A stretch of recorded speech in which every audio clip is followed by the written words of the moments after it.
Buenos días. Es un honor estar aquí otra vez en este lugar tan importante.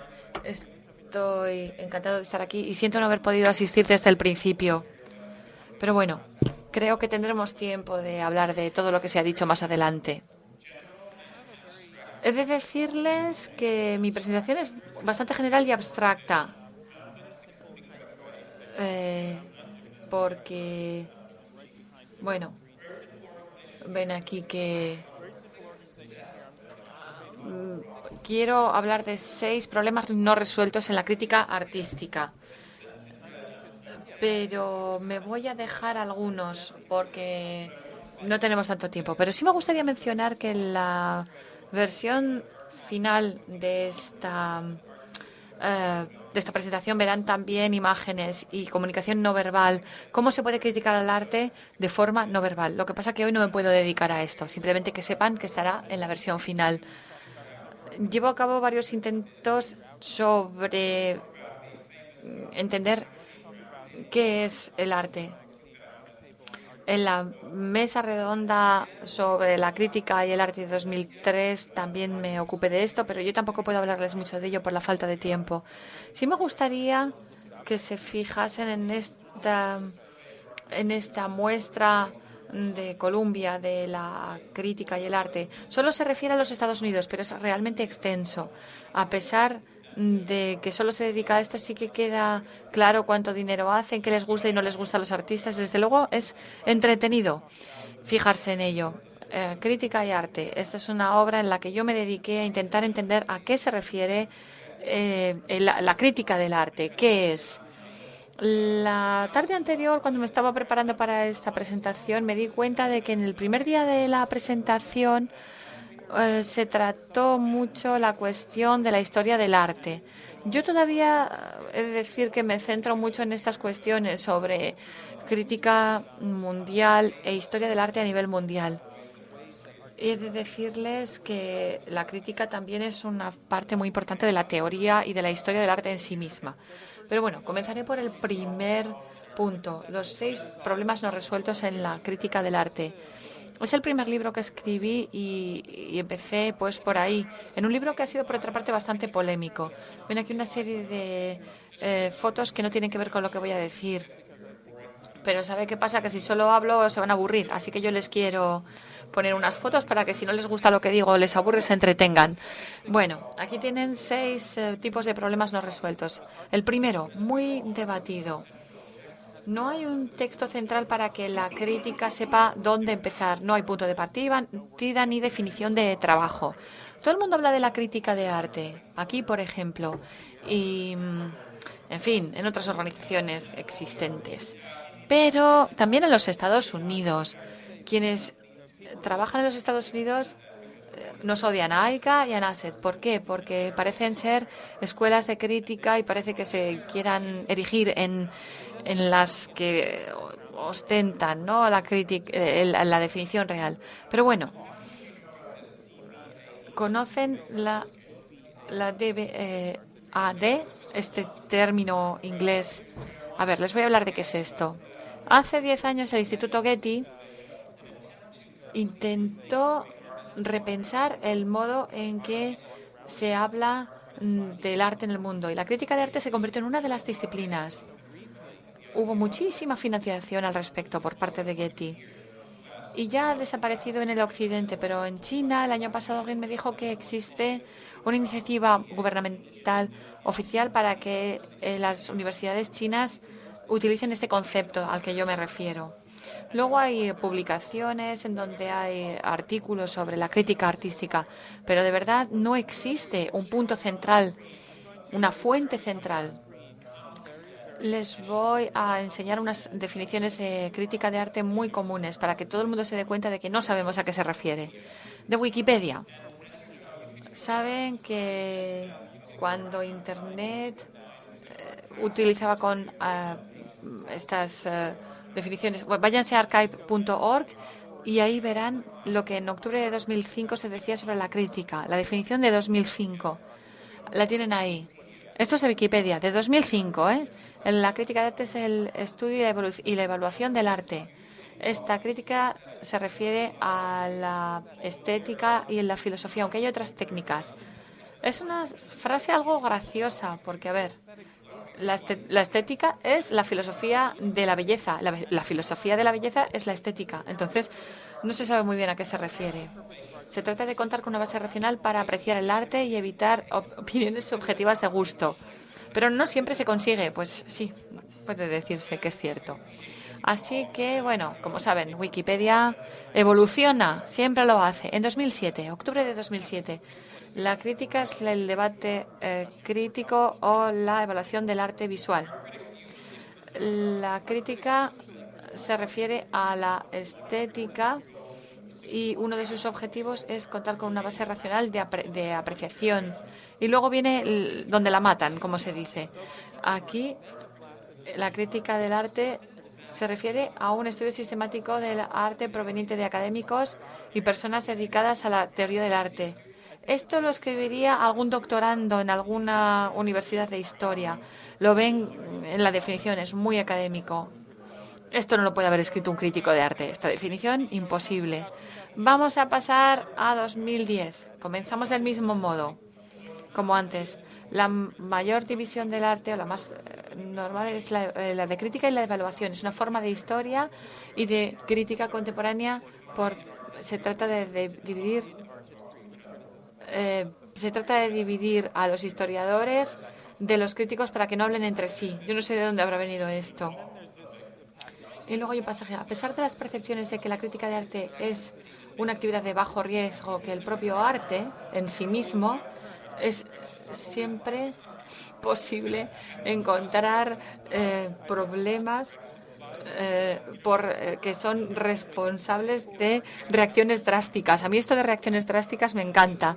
¿Qué quieren que les diga? Y ahora vamos a ver cómo está Wikipedia en este momento. Se trata del debate del arte visual. Se critica el arte en el contexto de la estética o teoría de la belleza. Y uno de los objetivos es contar con una base racional para la apreciación. La variedad de movimientos artísticos ha dado lugar a una división en críticas de arte en diversas disciplinas. Y esta es la división común entre crítica histórica, evaluación como una forma de historia del arte y crítica contemporánea. Lo que se hace es crear un muro de contención entre lo que puede ser posiblemente equivocado y que no merece la pena y lo que debería quedar para los anales de la historia. Como ven, es de nuevo una definición muy académica. No sé, quizá en la próxima definición sea mejor, vamos a esperar.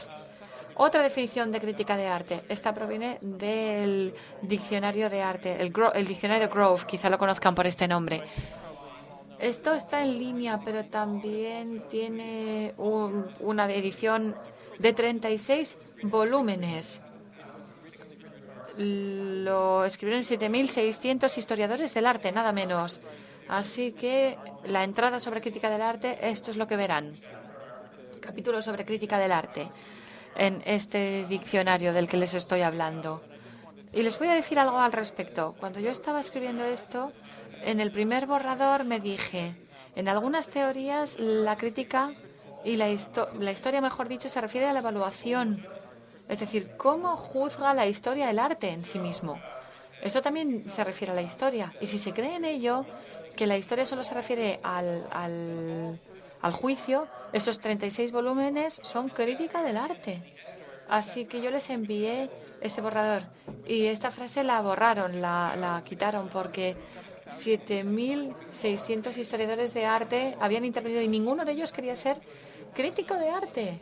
Dice, porque yo no digo que es verdad, yo no digo que esto es cierto, pero yo digo que si la historia del arte ha de ser juicio, entonces los 36 volúmenes son crítica del arte. Y me dijo, está usted en lo cierto, lo vamos a mantener, no hay ningún problema. Pero luego si lo ven en línea no aparece esta frase, algo controvertida parece ser. Luego no hay acuerdo sobre lo que es la crítica del arte y a qué debería centrarse. Es decir, existe una historia. Vean ustedes a los críticos, a los que son parte de la historia. Son gente que aparecen en programas de asignaturas de historia del arte, etcétera, etcétera. Entonces, sí, por supuesto que la historia del arte tiene, la crítica del arte, mejor dicho, tiene su propia historia. Pero luego se puede ver de otro modo. No se puede decir que la crítica no tenga historia. No se puede decir porque la crítica depende del juicio de valor. El juicio de valor es propio de cada uno, es algo subjetivo, íntimo y inmediato a una obra de arte. Y el precedente histórico en ese sentido no debería importar. Y si se fijan en esto, entonces no debería haber una historia de la crítica del arte. Eh, Además, es que nosotros no escribimos como Diderot o como Voltaire. Escribimos como Baudelaire.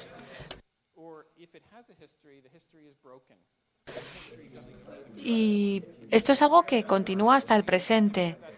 Mm, Dense cuenta de que hay otros historiadores del arte que también se fijan en modelos que les ayuda a continuar. Hay por ello dos razones según las cuales no podemos afirmar que no tenga una historia. Eh, Estamos ante un ámbito especial, pero entonces, ¿es que no deberíamos hablar a los estudiantes de hoy en día de Baudelaire o de Diderot? Quizá debamos hacerlo, ¿no? Y esto, desde luego, me lleva a que se fijen en este artículo de Daniel Barenboim en el New York Times, donde también se hablaba de esto. Luego hay muchos tipos de escritura sobre la propia crítica de arte. Aquí tienen una serie de escritura posible. La filosófica, de cómo se escribe la crítica de arte.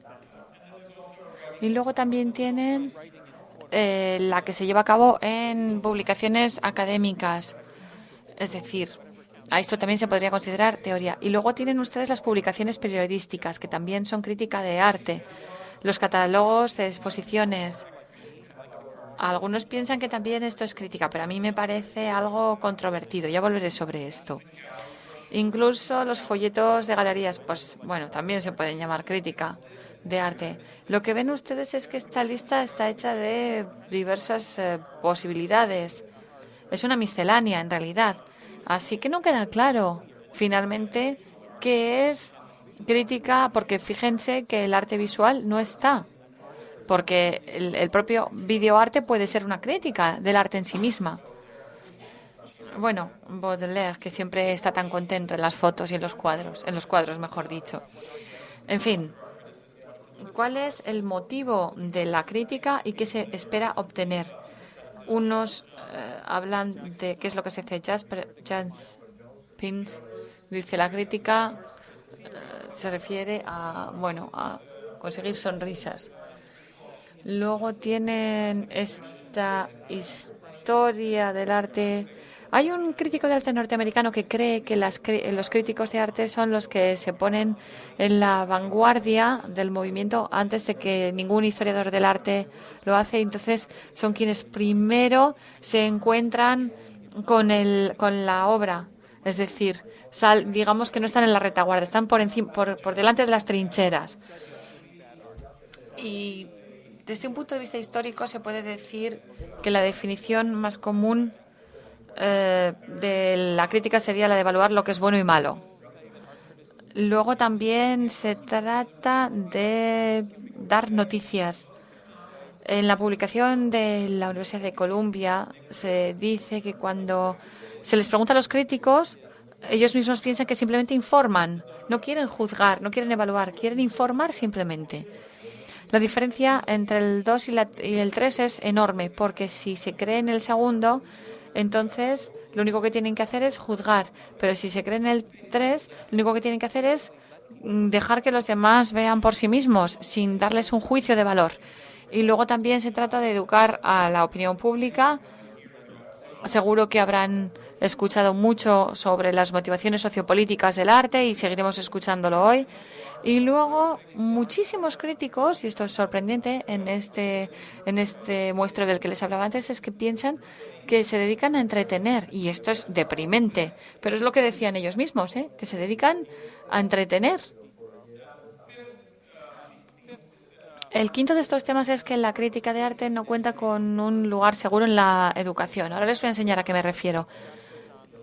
Jasper Johns habla de las escenas de la crítica en una publicación. Es decir, ¿cuál es el lugar de la crítica en la educación, en el mundo académico? Pues les voy a hablar de ello. Está en las escuelas de arte y en las academias de arte y también de forma ad hoc. Es decir, lo que se hace es que contratan al crítico local más famoso que también quiera enseñar y entonces utiliza su estilo de crítica. Entonces, no sé, finalmente el mundo académico se puede beneficiar de diversas formas de crítica de arte. Luego también en los departamentos de periodismo de las universidades, en donde también se habla de periodismo artístico, pero bueno, esto es periodismo. En los departamentos de historia del arte de las universidades, pero en estos departamentos la crítica es parte de la historia. ¿Y qué quiero decir con esto? Que, por ejemplo, si se habla de Baudelaire, se habla de él en una universidad es porque se está interesado en la pintura del siglo XIX en Francia. No se habla de la crítica, se habla de la historia, de cómo se criticaba la pintura francesa del siglo XIX. Y yo creo que esto queda bien claro. Es decir, que no hay un departamento de historia del arte que enseñe la crítica de forma sistemática para su posible práctica. Es decir, para que los estudiantes se conviertan en críticos. Simplemente se enseña la crítica como historia en sí misma. Y además en universidades con departamentos de literatura, es decir, Baudelaire como poeta, en cursos de ficción, ¿no? De novela, de literatura, sin más. Lo que más me complica a mí la vida es cuando se dice que se utiliza, que se enseña de forma académica. Es decir, que desde los 60, cuando se habla de la crítica literaria, nos damos cuenta de que ahí quienes se ocupan de ello se piensan que se están tratando esta cuestión desde un punto de vista histórico y crítico. Ya saben que el postestructuralismo se ha ocupado de eso. Esto es parte de los modelos de la crítica. Por ejemplo, quien escribe ficción, pues simplemente cree que cuando habla de esas cuestiones desde un punto de vista ensayístico, pues que está llevando a cabo una crítica literaria. En un departamento literario, si se le pregunta a alguien a qué se refiere con crítica, cuando habla de crítica literaria, no les gustará responder porque no querrán definirse como crítico, pero es que la crítica literaria es lo que se hace en el mundo académico en las universidades de humanidades. Así que, ¿qué debería entenderse como escritura crítica de nivel, en serio? A ver, miren, esto es una conferencia que di en Bogotá en 2008 y ahí lo que decía es que, bueno, es importante volver al ensayo. Lo decía para Colombia. Y ha habido una serie de iniciativas desde entonces para revivir, para revitalizar, mejor dicho, en la crítica a través del ensayo. Pero es que nadie sabe muy bien qué es un ensayo. Miren la foto. En Bogotá hubo una lista de aspectos que la gente debería tener en cuenta. Ahí la tienen la lista y también es una miscelánea, en realidad. No sé si se podría contar con una idea coherente de esto, porque, no sé, Adorno, por ejemplo, pues es muy distinto de en lo que hace en la crítica de literaria. Así que, desde luego, tenemos ideas divergentes. Por último, decir que no existe una diferencia clara entre la crítica del crítico y del ámbito crítico. A ver, ¿a qué me refiero? Aquí estoy hablando de la crítica de arte, ¿no? Esta es la crítica en sí misma. Y aquí yo hablaba de cómo ha de entenderse la diferencia entre la criticalidad, la crítica, el criticismo, en fin, todos estos términos que vienen de lo mismo. Por ejemplo, cuando hablamos de crítica en alemán, aquí se refiere a una cuestión filosófica muy distinta de lo que sería, por ejemplo, la teoría crítica. Pues Benjamin y la Escuela de Frankfurt estarían en este grupo. Luego la criticalidad, si lo permiten. ¿Qué es esto? Pues esto es el debate. El debate que se lleva a cabo en muchas conferencias y no sabe muy bien.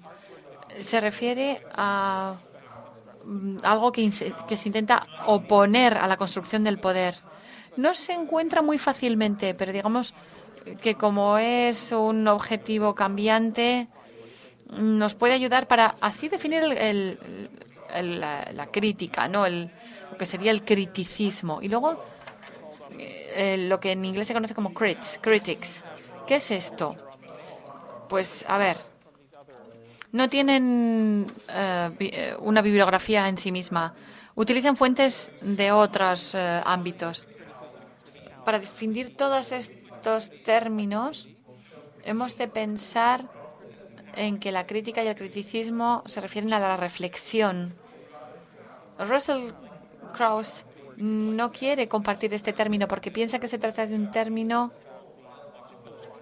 que se refiere a la capacidad biológica de conocerse, es la autorreflexión, digamos, y esto no debería hacernos sentirnos orgullosos. Pero es que yo creo que eso ya es importante. Pero bueno, ¿qué piensa Russell Krauss? Pues sí que hay que saber con qué estamos trabajando. Es decir, es posible de este modo contar con la capacidad de escribir algo interesante si se sabe con qué se cuenta para ello. Luego hay un término alemán con respecto a las capacidades no verbales de introspección, de interferencia. Es una especie de autorreflexión de uno mismo que une estos tres términos. Bueno, hay un librito que se llama Los alemanes y el arte, una relación dificultosa. Es estupendo.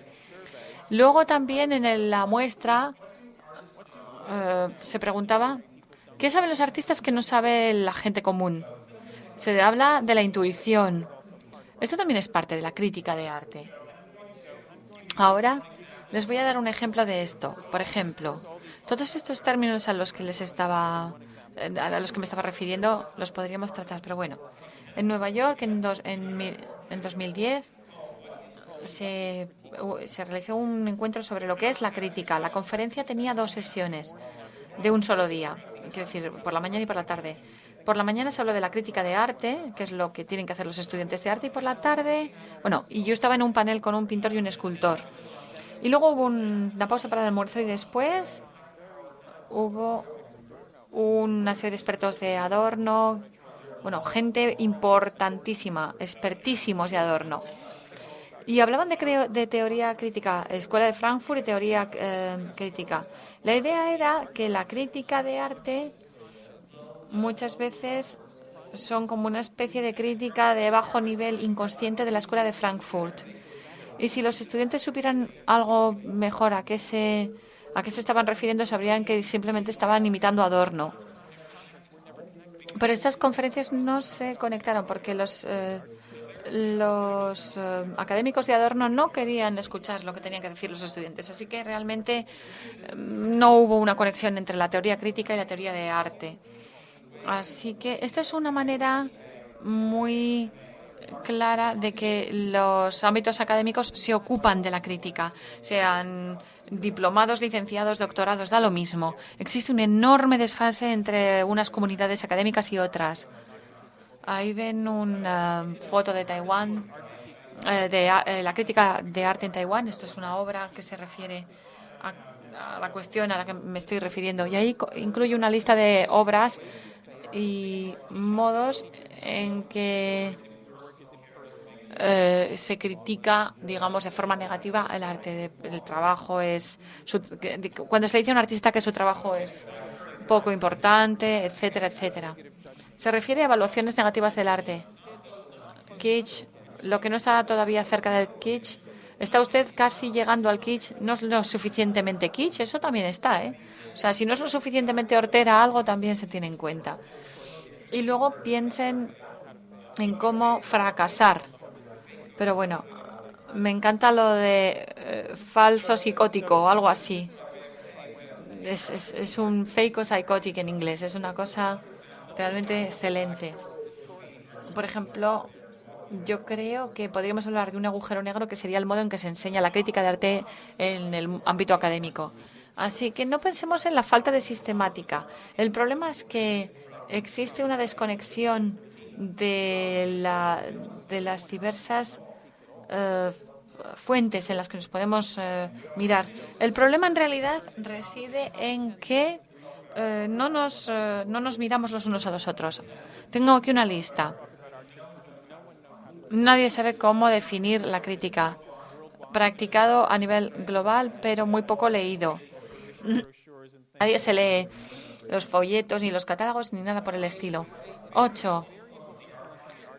Una influencia variable en el mercado de arte, lo que se tendrá que seguir debatiendo.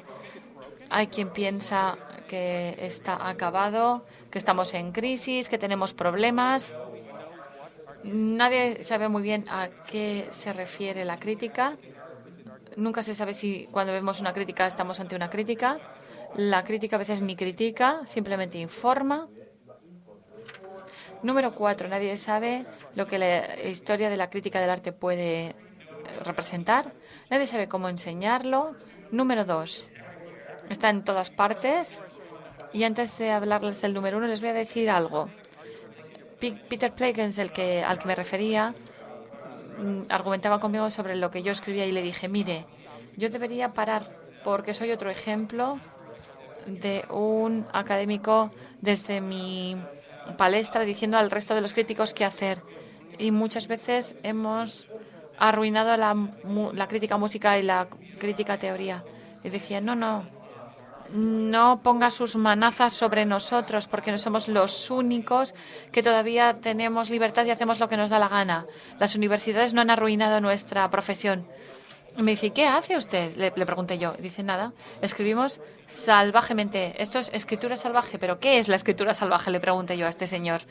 Así que bueno, la crítica de arte es salvaje, como dice Peter Plagen, pero ¿a qué se refiere esto? ¿Salvaje? ¿Por qué? En fin, en último lugar de mi lista, el número 1 es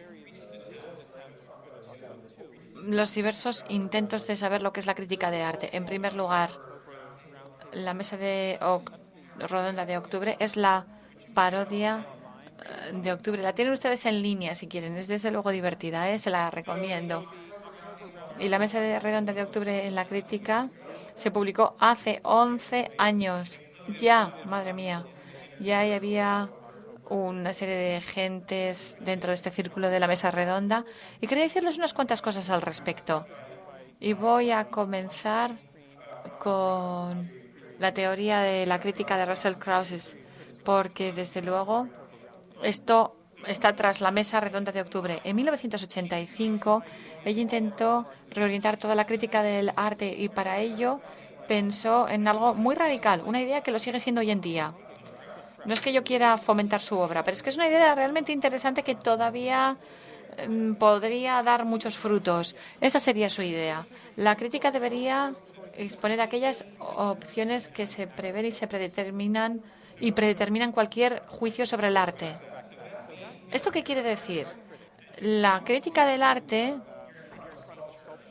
cuando, bueno, se fija en una escultura, imagínense, pues ella dice, no se puede decir, es una buena escultura. Russell Krauss se debería tener en cuenta de las condiciones históricas que me llevan a decir que esta es una escultura buena, que está bien. Es decir, no se trata tanto de no se debería pensar en el juicio de valor, sino las condiciones para ese juicio de valor. Y eso sería el método. En la modernidad, la crítica tiene mucho que ver con el valor y poco con el método. La crítica no está abierta al método y según la historiadora Russell Krauss, ella ella emprendió la esta aventura de contar con un método de reflexión sobre las asunciones que te hacen juzgar algo del modo en que lo haces. La crítica, pues, técnicamente es la observación del juicio en sí mismo y no de la realización de dicho juicio de valor. Y esto tiene mucho que ver con lo que Octubre hace. Así que me gustaría darles algo más sobre la mesa redonda de octubre. Ahora, sí, 3 cosas sobre la mesa redonda de octubre. En primer lugar, que los panelistas intentaron ponerse de acuerdo sobre lo que era la crítica y el juicio de valor en el arte. Dijeron que se trata de realizar un juicio de valor, que es la idea de Russell Krauss. Es algo que ya había dicho ella sobre este punto. Luego, Helen Moles decía, bueno, pues sobre si un artista es bueno o malo o sobre si tiene algún interés para el resto del mundo. Es decir, ¿tenemos que hablar del juicio de valor o podemos hablar del interés?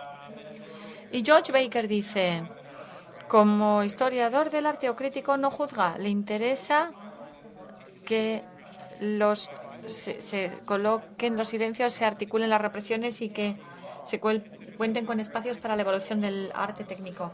Esto es la típica definición postestructuralista y postmoderna para evadirse de saber realmente lo que es la historia del arte. A mí esta respuesta no me dice nada, porque bueno, puede ser juicio de valor o no tiene por qué serlo. Entonces no dice nada. Y esto es lo que yo quiero subrayar. En la mesa redonda, esas posiciones se pusieron sobre el tapete y nadie piensa que sean o más o menos importantes o que haya que preocuparse por su lugar. Otra cosa importante es que no querían tampoco ponerse de acuerdo sobre lo que hace. El señor Foster dice que se ha hecho una labor interesante en observar a quien practica arte. Es una especie de sociólogo, es decir, observa a sus colegas y dice, bueno, pues tenemos 4 modelos de crítica de arte aquí. El primero, arqueológico, en donde la crítica dice que se ocupa del objeto de la crítica. Exploratorio sería el segundo, que tiene que ver con George Baker, es decir, la crítica se refiere a explorar. En tercer lugar, lo de contar con el paradigma, es decir, estamos ante un nuevo paradigma y yo me he dado cuenta, yo he sido el primero. Y en cuarto lugar, la crítica se refiere a que las ideas se mantengan vivas en la memoria de las personas, que también me parece interesante. Esto es muy interesante en sí mismo, lo que él hace, el contar con 4 modelos. Los podríamos usar, pero nadie se atiene a ellos. Nadie piensa que estaría bien contar con este tipo de definición y a nadie le importa. Y eso es lo que quiero que les quede claro. Y luego, quien trabaja fuera del ámbito académico, desde luego cuenta con una crítica severa. Esto lo dice Peter Sheldon. Es decir, tenemos al típico crítico artístico populista. Y bueno, les voy a dar un ejemplo fabuloso de lo que se está diciendo. Por parte de Benjamin Foucault, dice que Hickey es una sustitución de la crítica de arte que nos brinda algo que no tiene una posición firme, que es como un placebo. Esta persona es el más entusiasta de todos los críticos de arte. Con esto quería decir que los de octubre están muy seguros de lo que no quieren. El periodismo pues tiene un alcance muy popular, no quieren esto. Y en cuanto a estos 2 puntos, allí no saben lo que quieren de esa mesa redonda. Otro ejemplo que quise mencionar, el libro donde participé sobre la crítica de arte, Kay Brett estuvo allí, y Rick Rogoff, la señora Godot, Bigel, y crítica de la fotografía. Esta es la parte popular, porque escribe para 4 millones de lectores, para un medio leído por tantos lectores. Después Steve McQueen, Michael Neilman, que lo editó conmigo, trabaja en Goldsmith, se dedica al cine. Luego Jason Rero, que editará el New Criterion, lo cual es una revista crítica de arte. Y este es Hickey, el orientado de forma populista, antiacadémico, crítico norteamericano. Cuando lo invitamos, no aceptó la invitación diciendo que son los panelistas. Yo le dije que esto no es una trampa, solo vamos a hablar sobre el tema. Después le escribió a Newman, Elkins intenta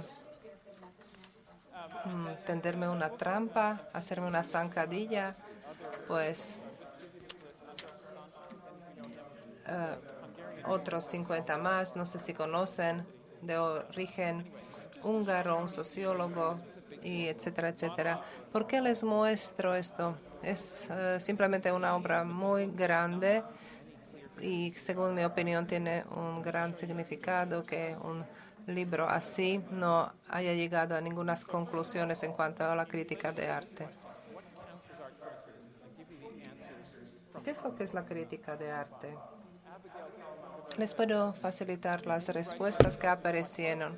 Abigail dice que cualquier tipo de autorreflexivo es crítica de arte. Si tienen algo muy cortito en el periódico, no puede ser autorreflexivo. Por eso no puede ser crítica de arte. Después dice otra persona que es una forma de escribir que reacciona personalmente. Es la escritura muy loca, como dice él. Y después mi definición, salvaje. Entonces mi definición es la que pongo aquí. La mayoría de los autores dice que no depende porque a la mayoría les da igual lo que es la crítica de arte. Otra cuestión, ¿tiene alguna historia la crítica de arte? Un colega dice que no. Y cuando le preguntamos a cuáles son tus críticos favoritos, nombró algunos conocidos, pero estos no son críticos de arte. No tienen ninguna historia porque lee lo que le gusta en tal o tal campo y luego usted habla o escribe sobre ello. Luego este señor escribió que hay una historia de crítica, pero no siempre es pertinente. Luego, mi definición propia, pienso que la historia sí existe de la crítica, pero muy interrumpida con discontinuidades. Y la mayoría de los autores del libro dicen, no importa, no, esto no es lo sustancial, si tiene o no tiene alguna historia la crítica de arte. Y esto es una cosa sorprendente que la gente no se interesa para nada en eso, por eso.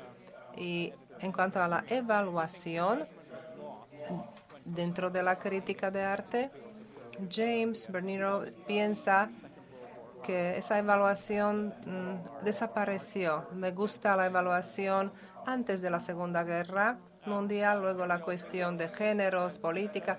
Eso para él es algo totalmente nuevo que a él no le gusta, no le parece adecuado.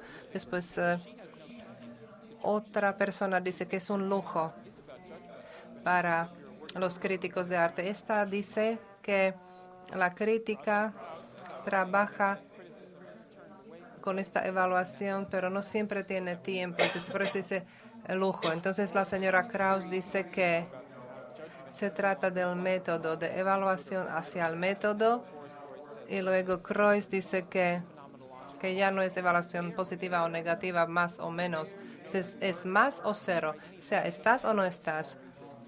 Si estás, puedes escribir lo que quiere, nadie lo leerá, y si no, hay un cero. Es la teoría de Kreuz, muy perversa. Y la mayoría de los contribuyentes en el libro decían que da igual. ¿Qué se desprende de estos ejemplos, de esa mesa redonda y de este libro? Es muy difícil entender qué es lo que es la crítica de arte. La gran mayoría que actúan en este campo no tiene una idea muy clara al respecto. Imagínense a la hora de mirar y preguntar a un físico, no sé si Y es igual a pues una fórmula, pero en la física igual esto no sucedería. Por eso es una situación un poco sui generis. Y en cuanto a la relación entre la historia de arte y la crítica de arte, Miquel Sans-Salgado dice que es una fuente de la historia de arte. O sea, en el futuro igual harán una historia de arte de lo que nosotros escribimos. Otros dicen que es vanguardia de la historia de arte, que más adelante pasaremos a hacer historia de arte, y otra persona piensa que la crítica informa la historia de arte, pero que la historia es crítica. Esto es una cosa que no se entiende muy bien del grupo de octubre, pero la gran mayoría del libro dice que da igual, que no importa. Y para concluir este bloque, en cuanto a los autores de States of Art Criticism, o sea, la crítica moderna, piensan la gran mayoría que en estas cuestiones nuevas no son importantes. Una parte que completé ayer por la tarde solo para poder dedicarme a las paralelas con la historia de arte. Tengo unos 10 minutos. Una de las paralelas de lo que pasa aquí en la crítica de arte en este congreso y también en general es el hecho de que estamos hablando de los puntos en blanco, periferia, centro, y esto es un tema al cual se dedican también la historia del arte, de arte. Aquí tenemos a Piotr Petrovsky y otros miembros más del grupo Artness. Si lo ponen en Google, ven que hay historiadores sobre todo de París y de los Estados Unidos de origen francés, quienes intentan hacer una revisión geográfica de modernismo, postmodernismo, una base de datos, Montparnasse y puntos parecidos donde vivían los modernistas, y un mapeo concreto sobre la geografía en el arte, etcétera. Preparan un libro también. Yo también contribuyo pues a nivel horizontal y tema de centros, periferia. Todo ello se refleja en este libro del punto de vista de la historia de arte. Y mi aportación personal, pues, es un libro, Historia Noratlántica de Arte.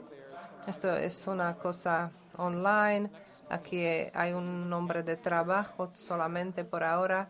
Y en otra pantalla, esta es mi página, pero es el libro que escribo online en Google Drive, y entonces todo está online a disposición. También es un experimento. Este proceso forma y esfuerzo por escribir y simplemente ponerlo directamente a la página con errores gramaticales y todo, y erratas. Es decir, todo esto pueden encontrar en mi página, un libro pues en proceso de preparación. Contenido y teoría, globalización, otros temas de globalización de la historia del arte, contenido, centro, márgenes sí, temas marginales o regiones marginales. Y la paralela entre la crítica y la historia del arte es cuestión de forma, esta paralela.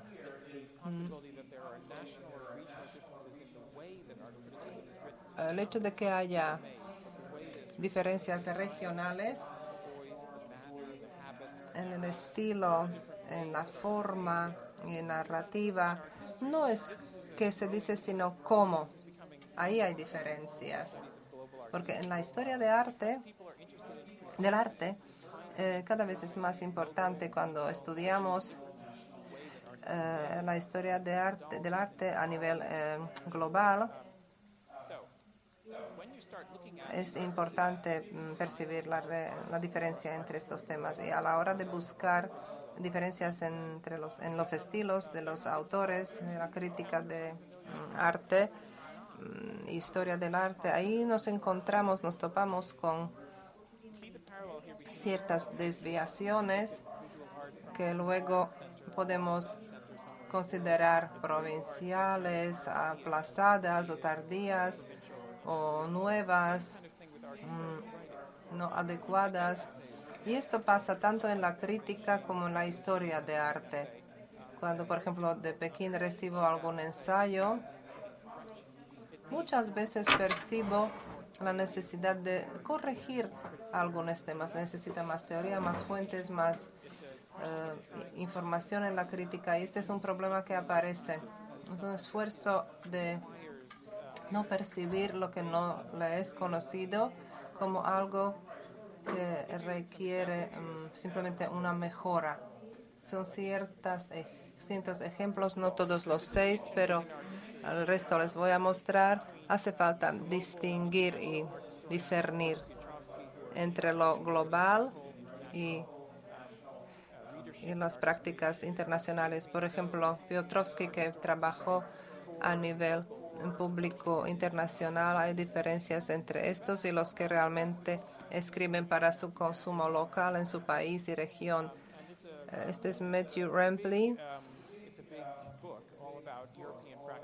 un libro que escribió sobre los procedimientos europeos en el arte, historia de arte a nivel europeo, y percibe diferencias entre la historia solo para el público casero en Moscú, en Estonia, etcétera, y otros historia como escribe Piotr, lo que ha de leerse a través de la vista de un público más amplio.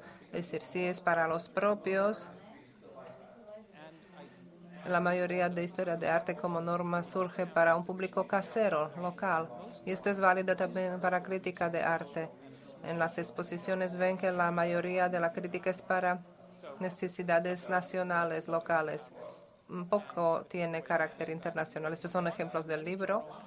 Y él dice que, por un lado, muchas revistas tienen impacto a nivel mundial, pero la mayoría solo hablan de discusión sobre arte local. Y este es un tema al cual no se dedica mucho a la historia del arte. Cuando prepara un libro a nivel de exposición, piensa uno que debería ser internacional, pero estadísticamente no prevalece lo internacional, prevalece lo local. Si se interesan en la práctica a nivel internacional, cómo han de percibir y cómo interpretar lo local a nivel de alguna organización o conferencia que se dedica a la práctica internacional, tal organización debería percibir, no sé, una revista paraguaya donde estuvieron el año pasado. ¿Cómo explicar la crítica que apareció en la revista tal orientada al público local? Es decir, un fenómeno sociocultural. Ha de intentar mirar, observar esto como un proyecto de historia global de arte, aunque no estuvo enfocado de esta manera, pues son muchas veces procedimientos o textos que no han sido destinados al público internacional.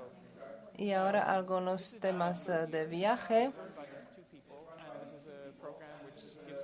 CAA, un programa, fundaciones que ofrecen dinero a las personas que en otro caso no podrían viajar. Se trata de regiones, sobre todo donde la historia del arte está en pañales. No debería decirlo aquí, pero yo seré uno de los miembros del juzgado. Tenía que ser secreto, pero ya creo que puedo decirlo en voz alta. Y han sido discusiones, debates muy, muy interesantes. No voy a decir ningún secreto ni sobre solicitudes que se han procesado, pero la filosofía del programa me interesó mucho. ¿De qué se trata? ¿Qué quieren? ¿Qué objetivo quieren perseguir? Alcanzar en cuanto a la historia del arte que están en nacimiento, naciendo, pues son temas es muy difícil palpar si algo nace de dónde hacia dónde. Si habla de la riqueza, ¿qué significa esa riqueza de la historia del arte? ¿Qué es la riqueza de la narrativa en la historia del arte o en la historia de la crítica? Pues realmente existe un esfuerzo de internacionalizar muchos temas y elevarlos a nivel internacional, pero no es un objetivo homogeneizar la práctica. ¿Cómo podemos pasar a que este tipo de conferencias conduzcan a la homogeneización? Porque el enriquecimiento debería partir de ampliación, de comparación, de diferentes procedimientos de una región hacia otras. Es decir, este es un ejemplo de Georgia, de Tbilisi, un ejemplo luego de Irán, de China, otro ejemplo. Yo organicé en los últimos años conferencias. Ahora no voy a entrar en detalles, pero quiero que tengamos la posibilidad de reaccionar ante estos temas. Y con esto concluiría. Esto es Mellon Grant Program del Instituto de Clark. Muchos lo conocerán. Es un proyecto piloto de estudio de historia de arte en Europa del Este. No sé cuántos de ustedes han participado. ¿Hay alguien que haya participado en este proyecto? Pues estas personas viajaron a varias universidades, las cátedras de historia del arte, en los países bálticos sobre todo. Y Almira está por aquí. En fin, ahí estuvieron estas personas y luego se reunieron todos en Clark's. Una nueva. Aquí pues aparecen los conocimientos de transfer, etcétera.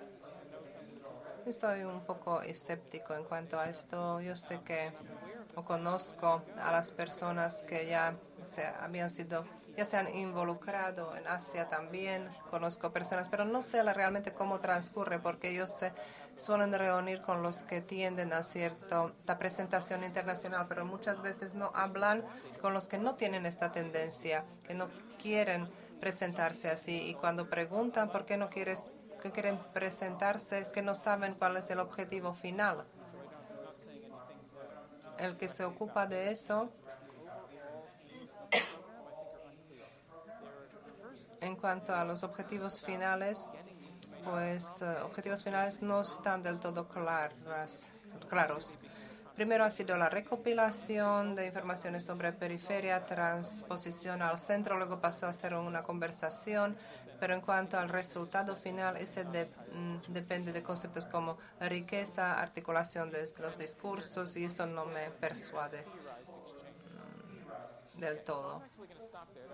Primero, simplemente, a ver, aquí lo concluiría esto, lo que quise trazar como lo futuro de la foto esta de Tbilisi, porque a la hora de hablar con las personas de Clark's, pues estuve yo ahí en el 2011, hay un instituto de investigación, pero la historia de arte de Tbilisi, de Georgia, no corresponde a lo que es la percepción de Clark's.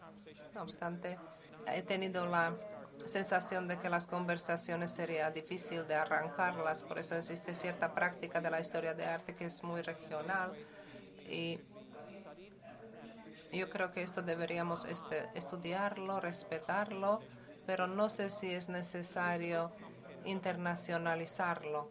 Es un tema muy, muy complicado simplemente. De Noruega provengo, conozco todos sus libros sobre la crítica suyos, los he leído. Algunos ni siquiera han nombrado. El último no lo he leído, pero no estoy de acuerdo con usted con un punto en concreto. Usted dice, pero bueno, no lo ha mencionado, que los libros, los textos en los catálogos se consideran crítica de arte. Hay veces que sí, pero quiero decirle que, muy en breve, que la Asociación de los Críticos de Arte de Noruega, ¿cómo lo percibe? Nosotros aceptamos como miembros de nuestra organización tan solo aquellos autores que escriben reseñas de exposiciones publicadas de forma técnica en catálogos técnicos, pero los catálogos no forman parte. Es decir, nosotros definimos cierto tipo de crítica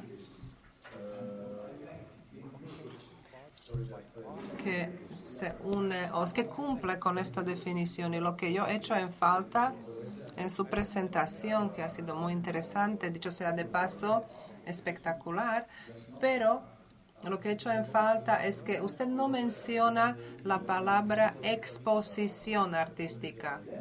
Y mirando la historia de la crítica de arte, mira textos, pero siempre unidos con alguna exposición, o la mayoría de las veces. Esta es la parte importante de la crítica de arte. Una parte que está ligada críticamente con el arte que se publica, expone ante el público. Sí, es un tema muy interesante. ¿Por qué no hablar más en detalle de este tema? Pero yo quiero decir, ¿por qué a mí me gusta considerar estos textos, catálogos también como críticas? Simplemente porque si un folleto de una galería comercial no es crítica de arte, entonces, ¿qué género es? Me pregunto. Y la gente también es pagada por escribir esto. Entonces dicen, no es crítica. Pero la experiencia mía es que la gente que lo escriben intentan escribir positivamente. Pero son gente pagada y la gente son entusiastas de forma sincera, es decir, es un entusiasmo que no es crítico. Y algunos dicen que eso no cuenta, pero es muy complejo. Pero tiene razón, las especificaciones sí son muy importantes. Otra cuestión, yo soy Smolik de Alemania. Hemos hablado de la crítica internacional de arte y mi experiencia es la siguiente en cuanto a este nivel internacional. La crítica internacional parte de la teoría que surgió en unas cuantas universidades de élite, es decir, no es crítica internacional donde domina esta teoría americana de la costa este. Sí, tiene razón, es así. Y justo por eso ese libro que yo estoy escribiendo se llama Historia Noratlántica. No es una denominación bonita, pero me parece que es relativamente exacta. ¿Qué es lo que es la historia de arte? Para distintas personas de distintos países es algo diferente. Así que yo en lo mío escribo, sí, el Atlántico del Norte, costa del Este. Tiene usted razón, está limitado de esta manera. En estos paneles se habla de ello, pero mi experiencia es, si no se acepta esta forma de percepción, nadie ni le publica si no escribe usted igual que ellos. Por ejemplo, viene alguien de Pekín y escribe de otra forma, lo percibe de otra forma, de repente simplemente no se lo publica a nadie. Y estas personas deberían cambiarlo, o sea, la forma de cómo ellos piensan. Y son justamente revistas. Octubre siempre habla de democracia, tolerancia, aceptación, pero ellos mismos no son capaces de aceptar las opiniones de otras personas. Sí, es algo muy importante lo que usted acaba de decir. Más tarde hablaré. Perdón. Otra cosa, yo quisiera reaccionar. Esto es muy, muy importante. Este tema es re importante. Por eso permítanme regresar al tema, porque tengo una pequeña anécdota. ¿Por qué he dicho algo sobre el estudiante chino? Pues el año pasado recibí un ensayo de una estudiante de Pekín y quiere estudiar PhD en América o quiere simplemente apuntarse. Roland Barthes y influencia de la fotografía sobre los cámara lúcida, fotografía de arte chino, habla de las fotos chinas, de los fotógrafos de los años 80, pero cuando yo lo leo y pienso, ¿sería adecuado que ella trabaje en PhD en un programa para que se publique? Digo no, porque ella no habla sobre las fuentes secundarias de Roland Barthes, no habla de la literatura, no dice cuando los artistas en China lo conocieron, que leyeron, es decir, si yo fuese editor, yo lo corregiría. Y eso la gente en historia del arte ha de percibirlo. Y lo que mejor se me ocurre es ficción, literatura mundial. Es una tentación que yo tenía. Pero tiene usted razón, prevalece el modelo noratlántico. A ver, ¿a quién le toca? Muy breve. Escribo para Huffington Post. Pueden mirar mis críticas. Usted ignora lo que es el sentido de la crítica. Yo soy parte de la cultura hegemónica de la cual usted habla. Usted mencionó la hegemonía y de alguna forma el esfuerzo de quitar esas voces de la cultura. Pues no sé, yo no he sido crítica de periódicos que publican en periódicos, eso también me concierne. Si no es crítico que dice a los académicos qué es lo que pasa afuera, entonces ¿quién? Los académicos a las 10 de la mañana o a las 7 o a las 2 de la madrugada se dedican al hecho de murar nuevas performances en Nueva York, en Manhattan. Sin esto no surge ninguna creación académica. Pues usted realmente proviene de un ambiente teórico. Igual es necesario, pero nosotros somos la Asociación de Críticos de Arte. Gracias. Usted diría que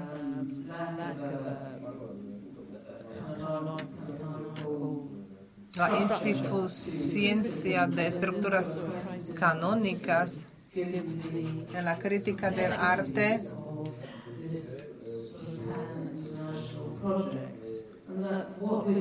este proyecto internacional es muy complejo. Tenemos problemas incluso con el idioma, con la traducción, etcétera, etcétera. Lo digo porque AICA publicó el primer libro dedicado al primer crítico.